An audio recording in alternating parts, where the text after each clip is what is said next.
Assuming I haven't gotten some sort of strange syndication deal in the future, you guys are on YouTube. You probably understand the concept of a speedrun, right? Maybe you've seen a documentary on here about Mario, Lego Star Wars, or Wii Sports golf records by Summoning Salt, or seen the speedrun concept transferred over to sports by Foolish Baseball for his Mark Burley video. For those of you who are not familiar, first off, hi mom, miss you. Second, speedruns are what they sound like. People playing video games as quickly as possible, often glitching or breaking the game to do so. It's a highly competitive, highly skilled hobby that hits similar notes of triumph and heartbreak to sports. I think it's time that hockey gets in on the fun. So I have created the 20-goal speedrun. Yes, like the name implies, players try to score 20 goals as fast as humanly possible. Why 20 goals? In my mind, it's attainable but not fluky. Theoretically, any good player could set the record, while the 20-goal mark still filters out relative bums. To the layman, they might point to Wayne Gretzky's 50 and 39 as the obvious winner, which is true. Probably. See, until the 1997-98 season, time on ice wasn't tracked. We have no idea how many minutes it took Wayne, Bossy, or Lemieux to score their fastest bunch of 20 goals. They were essentially doing attempts without a timer. I have documented the history of this speedrun back to 1997, through the massive time cuts and extremely close chases for immortality. So let's go back to the fall of 1997, with our first real runner, Teemu Selanne. To be a good 20-goal speedrunner, you need at least a little bit of two things. You have to be a prolific scorer, and you need to not get that much ice time. Teemu in 1997 was only one of those things, but he was such a prolific scorer that his massive ice time barely mattered. From October 21st to November 14th, Teemu embarked on probably the most ridiculous scoring burst of the dead puck era. He scored goals in 11 straight games, including 2 hat tricks. Strangely, one hat trick was in a loss and one was in a tie. Teemu's 11-game scoring outburst had him at 17 goals in just 243 minutes and 37 seconds. He didn't score in his next game, but 2 goals in another damn tie. The Ducks went 24, 43, and 13 this season, by the way. Put him at 19 with a chance to set a ridiculous record in the low 300s the first season the run was possible. Though a multi-goal game shifted the start date of his run to the 25th of October, you can see his progress laid out here on the chart. Each division marks how much time on ice it took to score each goal, with multi-goal games being marked by these smaller strokes. I'll mention games played frequently throughout this video, but they aren't on the chart because ultimately, they don't matter. This is about time, and Teemu had the opportunity to set the gold standard. 25 minutes in the next game, nothing. 28 minutes in the next game, nothing. 23 minutes in the next game, nothing. 25 minutes, nothing. 26 minutes, nothing. 20 minutes, nothing. He finally scored against Edmonton, but it was actually the 2 goals he scored in the following game that served as the record setters. Teemu's run spanned 19 games, from Game 3 of the goal-scoring streak to his 2 goals against Calgary. A final time of 447 minutes and 52 seconds. A great time, but it could have been so much better. And the first record in the run's history was about to be destroyed by a high-flying, high-scoring Russian winger. You know the one I'm talking about. Alex Salivanov. Salivanov tried a different approach to the run from its pioneer. Teemu played so much each night and essentially tried to hit the 20-goal mark in as few games as possible. The Oilers winger asked the question, what if I just didn't play that much? Salivanov started his run with 1 goal in 16 minutes against the Sharks. He only logged 13 minutes in the next game against Colorado, netting another goal. He didn't score in the season finale, and that puts the run on pause. I thought about making runs like this ineligible, going around the corner straddling the offseason. Like, you can't just pause a regular speed run and walk away, but I don't know. Consider the off-season like a long loading screen that gets subtracted from the final time. So Alex waits to resume his run, presumably spending time with his father-in-law Phil Esposito and getting some tips. Salivanov didn't exactly hit the ground running at the start of the new season, just 1 goal in his first 4 games. 3 goals in 7 games, who cares, you're saying. You may even be saying that after he gets up to 12 goals in 18 games. He's going to finish with a time around 500 minutes at this pace. Nowhere near the world record. Then he does this. Salivanov ripped off 4 goals in 1 night. According to the LA Times archive, the goals tie him for the league lead with Jaromir Jagr. He does so in just under 14 minutes of ice time. It's the highest goals per minute of any 20-goal runner we'll talk about, without question. From the LA Times archive, "I feel special tonight," Salivanov said. "I feel great. I'm very happy we won our first game on the road, and I scored 4 goals. Kind of weird to write the quote in semi-broken English, but whatever. At 16 goals, Salivanov was suddenly right back in record contention. With a goal in the next game and 2 in the game after that, he was suddenly a shoo-in. He'd walk to a sub 400, he'd probably even get a sub 350. But Alex, who had gotten limited minutes all season, saw his ice time skyrocket since, he had 7 goals in 3 games. With his increased ice time, he went 3 games without scoring. He finally nets number 20 against Colorado, his only shot in a game where he played over 20 minutes. Salivanov had finally reached 20 goals in 405 minutes and 31 seconds. Like Solani before him, a snag getting to goal number 20 was the problem, adding 71 minutes to his time. Still a world record, just not the incredible time that looked so close to fruition. But let's be for real here, he cut Solani's 2-year-old record by 42 minutes. That's an astounding cut, even for a record so new. And he got to celebrate it for a fortnight before someone came for his crown. In 2000, Patrick Elias was in his first of 5 consecutive seasons leading the Dynastic Devils in points. The Devils were such a good, deep team that they had very balanced ice time distribution amongst their forwards. Their ice time leader up front was 34-year-old Claude Lemieux. Elias was second on the team in ice time, though he only logged 17.5 minutes a night. He wasn't going to blow anyone away with repeated hat tricks, but he had something his predecessors didn't: ultra consistency. 5 goals in 5 games to start, okay, that'll work. Playing around 17 minutes a night, putting in 20 and 20-some games, should be enough to run down the streakier Salivanov. But he came up blank for 2 games, so he wasn't at the initial Timu pace, but he was ahead of pre-4-goal Salivanov. Ultra consistency then came on. 1 goal, 2 goals, 1 goal. He came up empty, but then netted 1 in 4 straight games to put him at 13 goals in 254 minutes. He had to score 7 goals in about 150 minutes to break the record. That was likely about 8 games. Bring that ticker down because he came up empty once again against Washington. So he needed 7 goals in 7 games.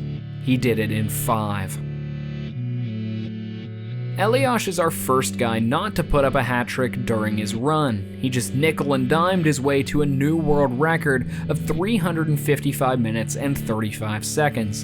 Another cut, this one nearly 50 minutes, to the record time. Just over a month after Salivanov had hacked it down, breaking 2 years with no action. Elias's time officially put us into the goal per game or bust territory, regardless of ice time.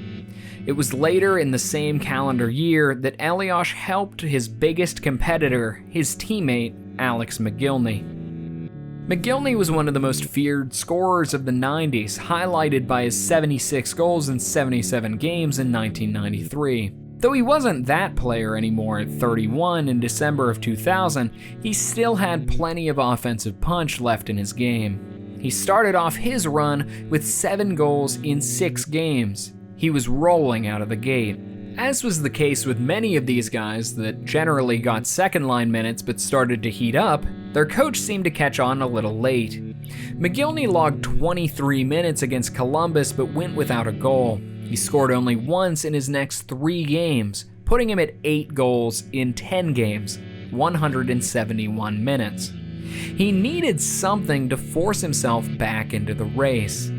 He lit up John Van Beesbroek and the Islanders for a hat trick that put him at 11 goals in 11 games, right back on track, all in just over 13 minutes of ice time. Recalibrated, McIllni potted 9 over his next 9 games, only being held off the goal column in 2 of those contests. He kept his ice time modest. 20 and 20 with modest ice time was about as good as you could get. 333 minutes and 38 seconds put us truly in over a goal per game territory. McIllni had resoundingly placed the Run in an era of superstars. You couldn't stumble into the record anymore. You needed intention. As much as everyone loves Alex McIllni, he'll always be the number 2 high-flying Russian wing of the 90s. And this time, I'm not talking about Salivanov. Just 2 weeks after McIllni said it, it was time for the Russian rocket Pavel Beret to take his swing for the record. And he did so with the most explosive scoring burst yet. 7 goals in 2 games. The 4-goal game he did with volume, nearly 29 minutes, 14 of the bad Panthers' 42 shots against the similarly bad Thrashers. He followed it up with a hat trick against Phoenix on 3 shots in just 16 and a half minutes. Get you a man who can do both. Beret then alternated between games with goals and 15 minutes of ice time, and games without goals and 25 minutes of ice time. One of each was a win, and one of each was a loss. So I don't really know what was going on.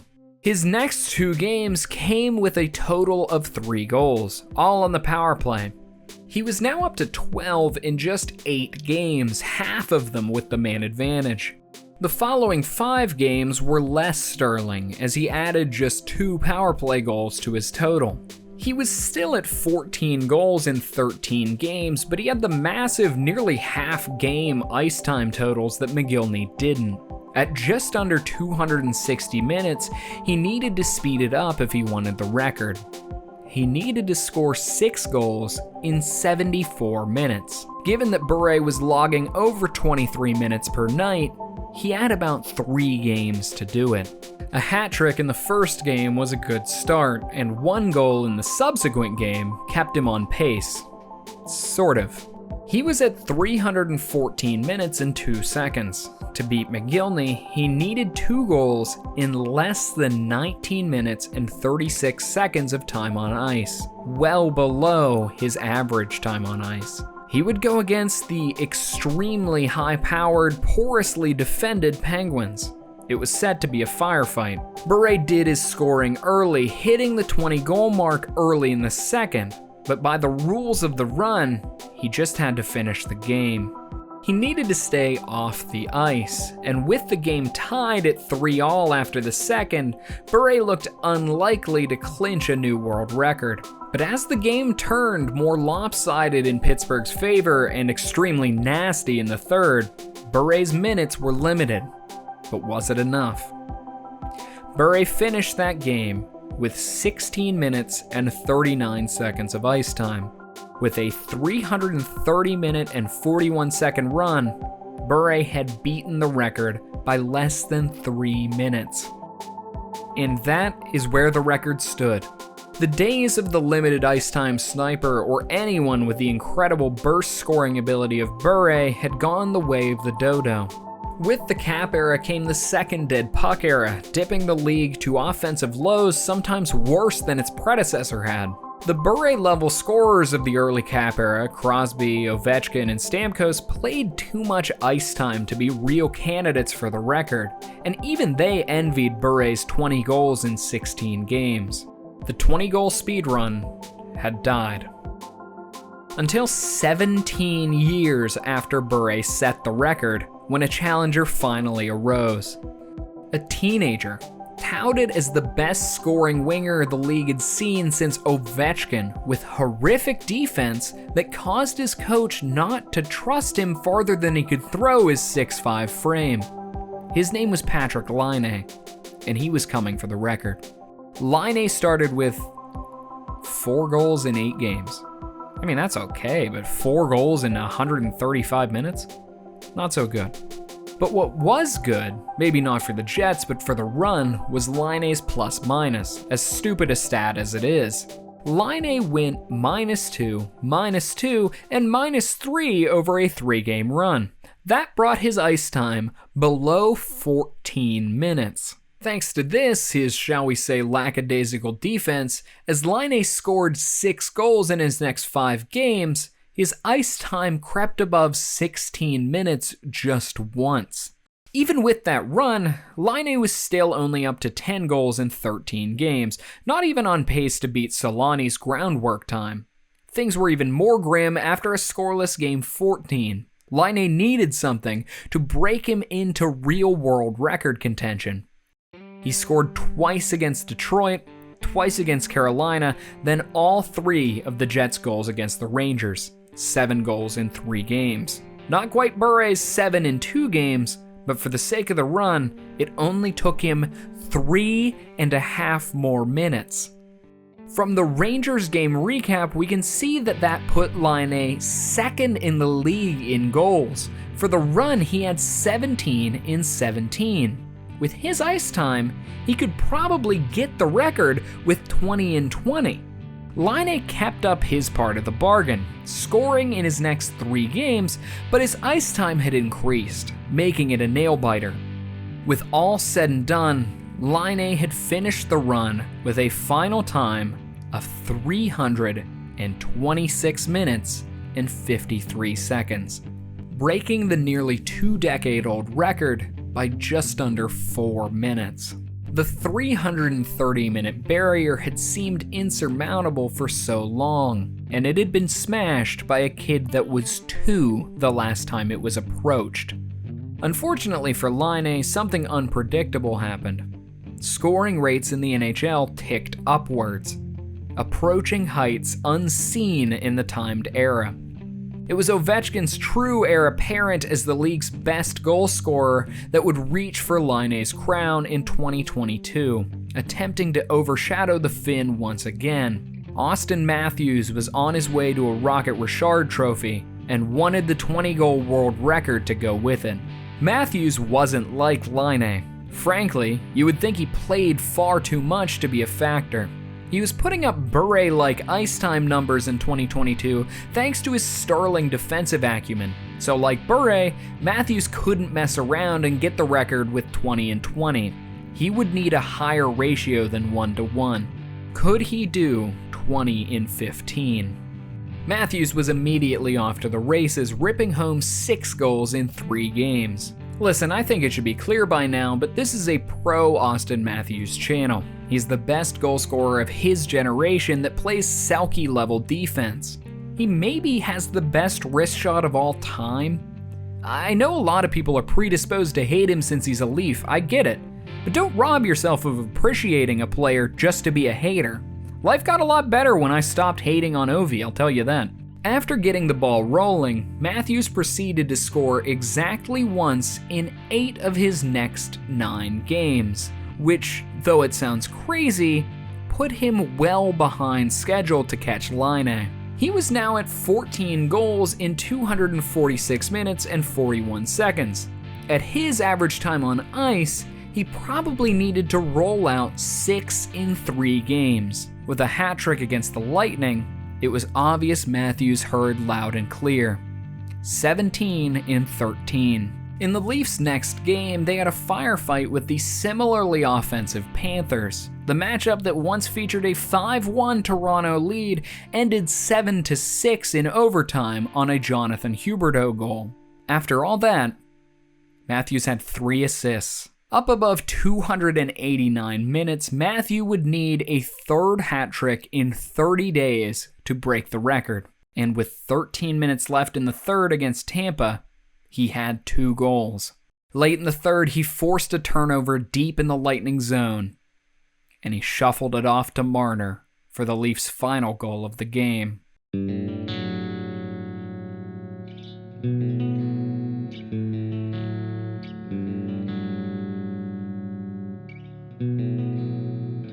Matthews scored twice in the Leafs' next game, but it was too late.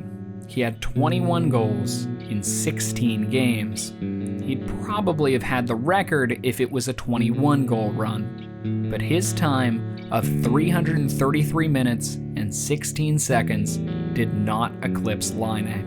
Maybe it wasn't possible, even in the higher-scoring modern age. Goal scorers were too multifaceted. Lene was a complete anomaly. But really think about it. Lene, with middle 6 minutes, was able to take a whole 20 games to get to 20 goals. Matthews obviously scored more on a per-game basis, but he needed to score 20 goals in 15 games and couldn't. Was there someone who could thread the needle between the two players?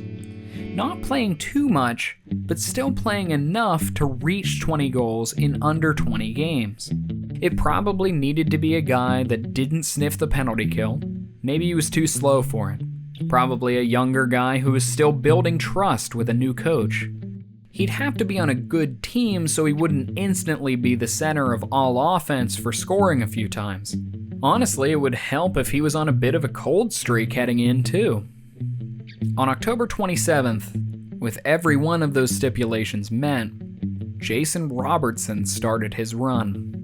Robertson showed how he was going to do this in his first 6 games, scoring 7 goals.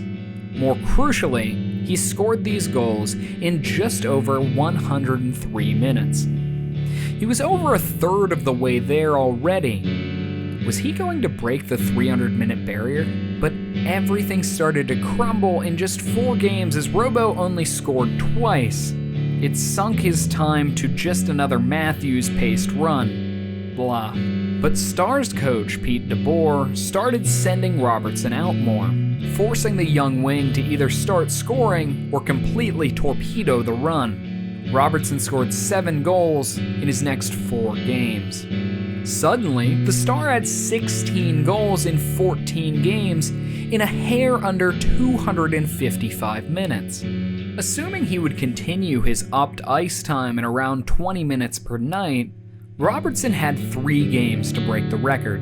But just like Matthews before him, Robertson came up empty with a chance to close it out as the Stars fell to the Avs 4-1. He netted a single goal against St. Louis, meaning, like Matthews, he needed a hat trick to beat Lene. Finally, just like Matthews, he had 2 goals and a chance for the record in the third. He fired it home. Handoff for Heiskanen, then Robertson gets it back. Shot, score! And here come the Hats! A final time of 309 minutes and 39 seconds. A world record and a massive one. The largest time cut in 22 years. Robertson still has the record today. I have no idea how anyone will break it, but with scoring continuing to tick upward, I think it's not just possible, but inevitable, even if it's by a person that's currently a toddler. So Robo, if you see this, know that I see you. I see the work that you put into this. You're a world record holder, whether you know it or not.